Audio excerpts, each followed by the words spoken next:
Moi, c'est Marco, 55 piges. Avant, j'avais un bleu de travail, une carte d'accès, une place au réfectoire.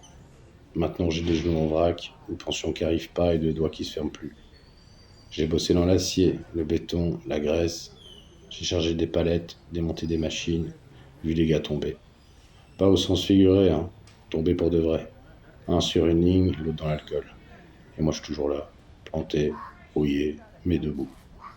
Aujourd'hui, je traîne à la ville haute. Je fais les fins de marché. Je récupère ce qu'il reste, des fruits écrasés, un pain sec, des sachets de riz oubliés. Il y a une sorte de marché parallèle. On se regarde entre gens cassés. On se dit pas grand-chose. Juste un signe de tête. J'ai pas honte. La honte, c'est pour ceux qui nous ont laissés là. On dit qu'il faut se reconvertir, se former.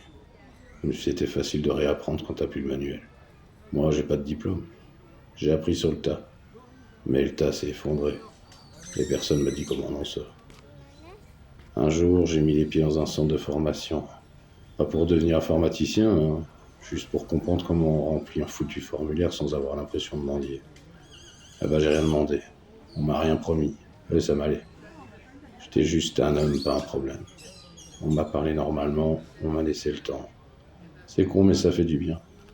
Aujourd'hui, je suis pas sauvé, je suis pas réinséré comme ils disent. Mais je suis pas à terre non plus. Je fais des petits trucs, j'aide, je m'aide. Et maintenant, ils veulent couper ces trucs-là, les formations, les lieux où les gens reprennent un peu de souffle. Ils disent que ça coûte trop. Moi, je dis, venez voir ce que ça coûte de pas aider. Venez sentir ce que ça sent. Une ville pleine de types comme moi qu'on a laissé derrière parce qu'ils rapportaient plus rien. Oh, je suis pas un héros, je suis pas une victime non plus. Je suis un ancien ouvrier avec de la crasse sous les ongles et des souvenirs de grève qui collent à la peau.